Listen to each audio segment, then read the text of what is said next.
श्री कृष्ण ने हिरण्यकशिपु देव की आराधना करते हुए अठम तप किया था और अठम तप की पूर्णति होने पर हिरण्यकशिपु देव प्रसन्न होकर उपस्थित होते हैं और उनसे पूछते हैं, बताइए हमारे लिए क्या आज्ञा है।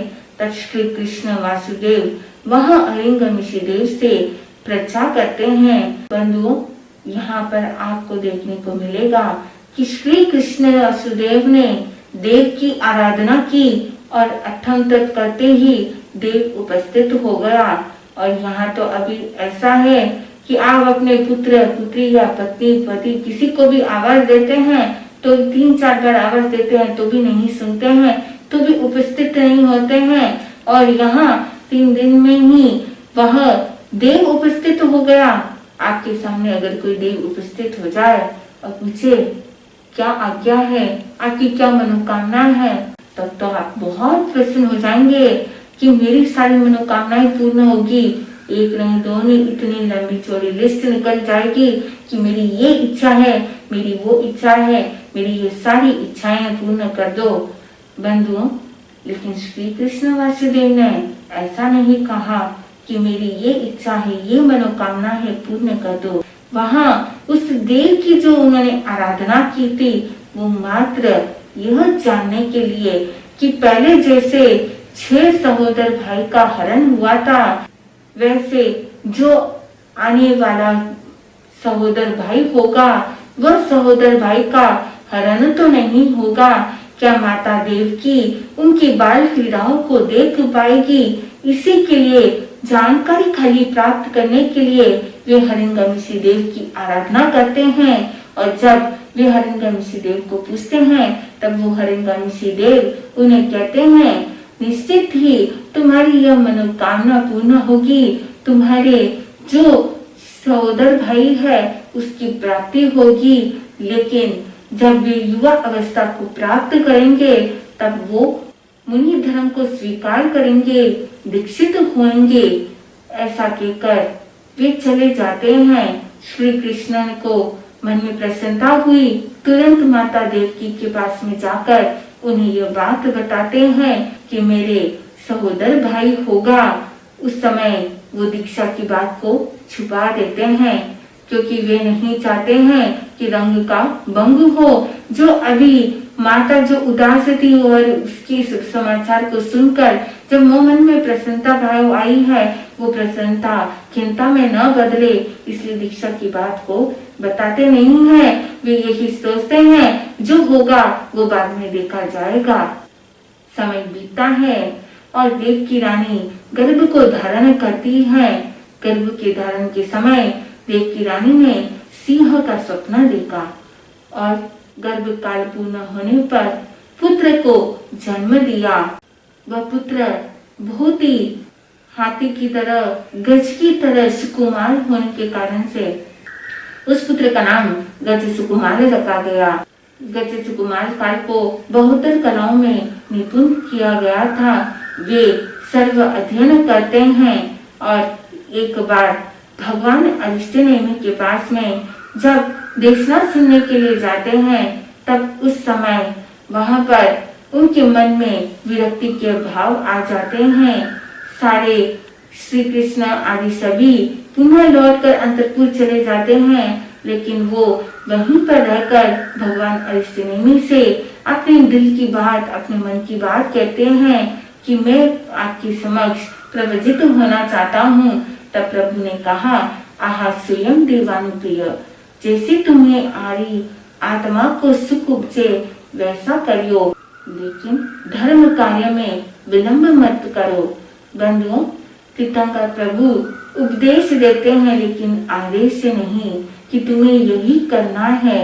वो तो जीव को स्वयं को सोचना है कि उसके लिए क्या अच्छा है क्या बुरा है। लेकिन कई बार ये जीव वो बेभान हो जाता है, मोह कर्म में उलझने के कारण से उसे यह भी ज्ञात नहीं होता है कि वो जो कर रहा है वो सही है या गलत है। सब लोग सब कुछ जानते हैं कि जो आया है वो जाएगा। ये संसार के जितने भी रिश्ते नाते हैं वे क्षण भंगुर है, आज है और कल नहीं रहेंगे। लेकिन फिर भी इनके प्रति आसक्ति के भाव आते हैं और यही आसक्ति दुर्गति की ओर ले जाती है। प्रभु की उस देशना को सुनकर मन में जो विरक्ति की भावना जागृत हुई थी, उसके लिए अपने माता पिता के पास में जाकर आज्ञा मांगते हैं। बंधुओं, जब गजसुकुमार माता देवकी के पास में, वसुदेव के पास में जाते हैं, तब उस समय आज्ञा प्राप्त करते उस दीक्षा की बात को सुनकर ही वे मूर्छित हो जाते हैं। श्री कृष्ण वासुदेव जब वे जा रहे थे तो रास्ते में उनको नजर एक कन्या के ऊपर पड़ती है जिसका नाम था सोमा, और उसको देखकर ऐसा लग रहा था कि ये मेरे छोटे सहोदर भाई गजसुकुमार के लिए एकदम अनुकूल है। मैं इसका विवाह मेरे भाई के साथ में कराऊंगा। और प्रस्ताव उनके पिताजी सुमिल को भेज देते हैं। सुमिल बहुत प्रसन्न होते हैं और यहाँ उनका रिश्ता तय होता है। लेकिन इधर श्री कृष्ण इस बात को नहीं जानते थे। गजसुकुमार के दीक्षा के वैराग्य के भाव जागृत हुए हैं। श्री कृष्ण इतना तो जानते थे, हरिंगमिश्र देव के द्वारा इस बात का ज्ञात था कि वो आगे जाकर दीक्षा लेंगे। लेकिन यही कारण से वो उन्होंने सोचा कि अगर मैं उनको बंधनों में बांध दूं तो फिर वो कैसे उसके भाव आएंगे। लेकिन जब किसी के मन में अटल और उत्कृष्ट वैराग्य के भाव आते हैं तब वो किसी की सुनते नहीं हैं, किसी के लिए भी रुकते नहीं हैं। उनके मन के अंदर वो उत्कृष्टता उन्हें आगे बढ़ा देती है। कई बार लोग तो इस बात को कहकर छोड़ देते हैं कि माता पिता आज्ञा नहीं देते हैं। अगर मन में प्रबल भावना रहती है तो कोई भी रोक नहीं सकता है।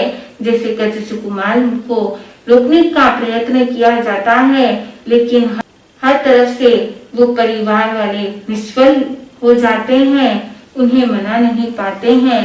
तब कृष्ण ने कहा कि मैं एक दिन के लिए तुम्हारी राजलक्ष्मी देखना चाहता हूँ। तब उस समय गजसुकुमार चुप हो जाते हैं, चुप रहते हैं और कहते हैं मौनम स्वीकृति लक्षणम। इस बात को जानकर ऐसा प्रतीत होता है कि वह मना नहीं कर रहे हैं और उनका राज्य अभिषेक होता है। राज्य अभिषेक होने के पश्चात श्री कृष्ण उन्हें पूछते हैं, महाराज बताइए हमारे लिए क्या आज्ञा है। तब उस समय गजसुकुमार जी कहते हैं कि दीक्षा की तैयारी की जाए, 2 लाख स्वर्ण मुद्रा के पात्रे ओके मंगाए जाए और 1 लाख उस नाई को दिया जाए और उन्हें बुलाया जाए। इस तरह से जब श्री कृष्ण ने यह बात सुनी तब उनको लगा कि अब यहाँ दाल गलने वाली नहीं है, वो आगे प्रवचित ही होंगे। खूब अच्छे से दीक्षा की तैयारी की जाती है और आगे जाकर गजसुकुमार वहाँ पर भगवान अष्टनेमि के पास में दीक्षित हो जाते हैं। गजसुकुमार मुनि दीक्षा लेने के पश्चात भगवान अष्टनेमि के पास में जाकर वंदन नमस्कार करते हैं। वंदन नमस्कार कर उनसे 12वीं भिक्षु प्रतिमा धारण करने की आज्ञा मांगते हैं। तब भगवान कहते हैं, आह स्वयं देवानुप्रिय। गजसुकुमार मुनि महाकाल शमशान में जाकर 12वीं भिक्षु प्रतिमा को धारण करते हैं। 12वीं भिक्षु प्रतिमा जो बहुत ही कठिन मानी जाती है। इस 12वीं भिक्षु प्रतिमा में कुछ नियम होता है कि जो ये प्रतिमा को धारण करते हैं उनकी उम्र 29 वर्ष की होनी चाहिए। कम से कम 10 वर्ष का संयम का पालन होना चाहिए और पूर्व के सारे 11 प्रतिमाओं को धारण करते हुए उसका ज्ञान होना चाहिए। लेकिन यहाँ गजसुकुमार मुनि के ऐसा कुछ भी नहीं था, फिर भी उन्हें प्रभु से आज्ञा मिल गई। बंधुओं, प्रभु तो जानते हैं, सर्वज्ञ थे, इसलिए उन्होंने आज्ञा दे दी और कहते हैं ये भिक्षु प्रतिमा 1 रात्रि के लिए होती है, जहाँ पर अपनी आंखों के पलकों को एक दृष्टि किया जाता है, एक पुतबगल पर ध्यान किया जाता है, मस्तिष्क को थोड़ा झुका कर रखते हैं, पूर्ण रूप से खड़े रहते हैं, अपनी नेत्र अपनी दृष्टि को स्थिर करते हैं और इस भिक्षु प्रतिमा को धारण करने के बाद निश्चित है कि कोई न कोई उपसर्ग आता है। अगर उस उपसर्ग में वे उस उपसर्ग को अगर वे सहन नहीं कर पाते हैं तो कोई पागल हो जाता है, किसी को दीर्घ काल का रोग धारण हो जाता है, तो किसी की मृत्यु हो जाती है या फिर वो ग्रस्त जीवन में चले जाते हैं। अगर यही भिक्षु प्रतिमा को विधिवत उसी तरह से पालन किया जाता है तो महालाभ की भी प्राप्ति होती है। या तो अवधि ज्ञानी या मन परिय ज्ञानी या केवल ज्ञानी बन जाते हैं। गजसी कुमार मुनि ने महाकाल शमशान में जाकर भिक्षु प्रतिमा को धारण किया। महाकाल शमशान, जहाँ कहते हैं यह एक ऐसा शमशान है जहाँ पर कभी चिता शांत नहीं होती है, निरंतर वहाँ चिताएं जलती रहती है। ऐसे महाकाल शमशान में कुमार मुनि वहां जाते हैं और वहां जाकर ध्यानस्थ खड़े हो जाते हैं। बंधुओं, एक पुद्गल पर अपना ध्यान केंद्रित करते हुए मग्न हो जाते हैं। इधर सोमेल ब्राह्मण जो उसी शमशान की ओर से जा रहा था, नजर पड़ी गजसी कुमार मुनि के ऊपर।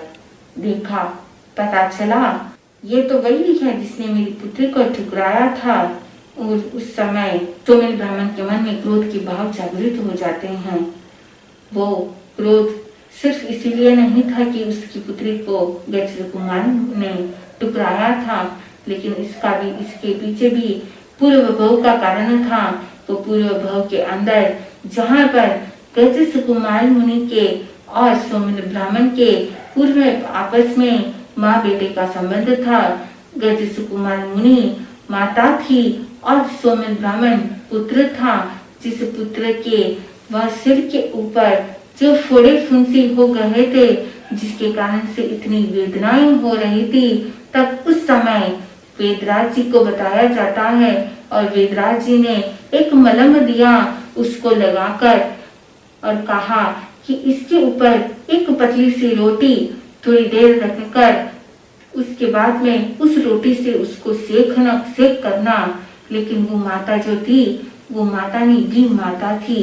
मन के अंदर वहां अपने सोतेले पुत्र के प्रति कटु भाव आ जाते हैं। वह दर्द के कारण से जब चीखता, रोता, चिल्लाता तो उसे बिल्कुल भी अच्छा नहीं लगता। ऐसे तो माता किसी बालक के रुदन को सहन नहीं कर पाती है। उसे बिल्कुल भी अच्छा नहीं लगता है कि उसका बच्चा रोए। तुरंत वो उसको चुप करने की कोशिश करती है, लेकिन ये भी माता जो थी उसे बिल्कुल यह नहीं सुहाता था कि उसका बच्चा रोए। और तब उसके मन में ये विचार आ गया कि अभी ऐसा है और आगे जाकर सारे लोग उसके ऊपर सहानुभूति करेंगे और वह उत्तराधिकारी भी इसे ही बनाएंगे, तब मेरे संतान को की तरफ से मेरे पुत्र के प्रति किसी का ध्यान नहीं जाएगा। इसलिए अगर ये नहीं रहे तो ही अच्छा है। मौका देखकर जानकर जब बालक को सिर के ऊपर मलम लगाकर तो गरम रोटी से जो एकदम ठंडी हो जाती है, उसके बाद उसको हल्का गरम रहता है तब उसको लगाना था। लेकिन वह क्या करती है, क्रोध के कारण से वहां पर अपनी स्वार्थ की पूर्ति के लिए वह पतली रोटी की जगह मोटी रोटी बना देती है। मोटी रोटी बनाकर और कहा था जो गरम रोटी रहती है उसको थोड़ा ठंडा कर फिर उसका सेक करना। लेकिन इधर वो जो थी वह उस गरम रोटी को तवे से उतार कर तुरंत उस पर सेक करती है। वो बच्चा चीखता है, चिल्लाता है, रोता है, लेकिन उस समय उस आवाज को सुनकर वो माता का दिल नहीं पिघलता है। वो तो जानबूझकर उसको और तकलीफ देती है। और इधर सारे पड़ोसी उस आवाज और चीख को सुनकर वहां आते हैं। ये देखकर वो नाटक करने लगती है, उसको पुचकारती है, उसको गले से लगाती है और कहती है कि ठीक हो जाएगा, ठीक हो जाएगा। और अपने सिर के ऊपर एक तरफ से ऊपर से तो प्यार जताती है, लेकिन अंदर में कितना द्वेष, कितना क्रोध भरा है, कितनी दुर्भावना बनी है। बंधुओं, ये वह तो यह सोच रही है कि किसी को पता नहीं चलता है, लेकिन खुद की आत्मा को तो पता चलता है। जब व्यक्ति कोई गलत कार्य करता है तब वो ये सोचता है, ये देखकर करता है कि कोई मुझे देख न ले, किसी को पता नहीं चले। किसी को पता चले या न चले, हमारी आत्मा और परमात्मा से कभी कोई बात छुपी नहीं रहती है। इसलिए पाप करते समय कभी यह मत सोचना कि किसी को पता नहीं चला है, मैं ऐसे कार्य कर लूं, लेकिन कभी न कभी किसी न किसी रूप से वो बात प्रकट होती ही है। तो इसलिए पाप करते समय सोच विचार कर करना चाहिए। पाप को करना ही नहीं चाहिए, ऐसा कोई कार्य करना ही नहीं चाहिए कि बाद में पश्चाताप करना पड़े। सबको ऐसा लगा कि ये माता कितनी अच्छी है, जो अपने सौतेले पुत्र का भी इतना ख्याल रखती है। सब प्रशंसा करने लगे। वह तो फूली जा रही थी, लेकिन अंदर की भावना उसकी बहुत ही अशुभ थी। बंधुओं, वह पुत्र उस कष्ट को, उस पीड़ा को सहन नहीं कर पाया और उस समय उसकी मृत्यु हो जाती है। उस पुत्र की माता को काम तो हो गया, लेकिन 99 लाख भोग के बाद में वो कर्म फिर से उदय में आए। जो सोमेल ब्राह्मण का जीव जो था, वो पुत्र के रूप में जो पूर्व भव में था, वही पुत्र का जीव सोमेल ब्राह्मण। सोमेल ब्राह्मण के मन में वो वैरभाव जागृत हो जाता है और उस वैरभाव के कारण से अब ये सोमेल ब्राह्मण आगे जाकर उस वैरभाव के कारण से क्या करता है। कहते हैं मन में जब क्रोध आता है तब व्यक्ति बेभान हो जाता है, उसे नहीं पता सही और गलत। अब ऐसी क्या गलती होने वाली है सोमेल ब्राह्मण के द्वारा, ऐसा क्या कदम उठाने वाला है सोमेल ब्राह्मण जिसके कारण से उसको स्वयं को भी कष्ट होगा और अन्य को भी। जानने के लिए देखिए अगला अंक। इन्हीं शब्दों के साथ आनंद।